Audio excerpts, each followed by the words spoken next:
আসসালামু আলাইকুম, আশা করি সবাই ভালো আছেন। আজকে আমি আপনাদের মাঝে যে মুভিটি নিয়ে কথা বলবো সেটি হলো ডিজনির classic animated cinema Beauty and the Beast. এটি হলো একটি অসাধারণ প্রেমের গল্প যা 1991 সালে মুক্তি পেয়েছিল। এটি শুধু শিশুদের জন্যই নয়, সব বয়সের মানুষের জন্য একটি শিক্ষণীয় classic. The most important thing is, this was the first animated film nominated for an Academy Award in the Best Picture category. এই মুভির মূল শিক্ষা হলো আসল সৌন্দর্য বাইরে নয়, ভেতরে থাকে। তাই চলুন এর মূল চরিত্র ও গল্প সম্পর্কে সংক্ষেপে জানা যাক।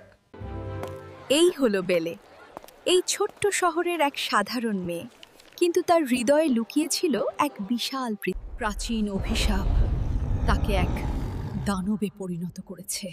ভালোবাসা ছাড়া মুক্তির আর কোনো পথ নেই। নিয়তির টানে এক ঝড়ো রাতে বেলের বাবা পথ হারালেন আর এসে পড়লেন নিষিদ্ধ সেই প্রাসাদের দোরগোড়ায়। না, আমি আপনার বন্দী হব, আমার বাবাকে যেতে দিন। ঠিক আছে, কিন্তু তুমি চিরকাল এখানেই থাকবে। চিন্তা করবেন না মাদমোয়াজেল, এখন আপনি আমাদের অতিথি, আর অতিথিকে কিভাবে আপ্যায়ন করতে হয় তা আমরা ভালো জানি। এই সব কিছুই তোমার।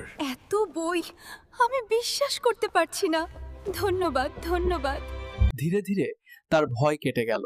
বিস্টের ভয়ঙ্কর চেহারার আড়ালে বেলে দেখতে পেল এক নিঃসঙ্গ কিন্তু কোমল হৃদয়কে।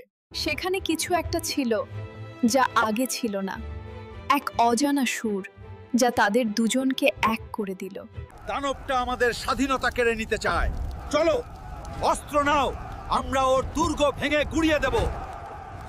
না, প্লিজ মরে যেও না, আমি তোমাকে ভালোবাসি।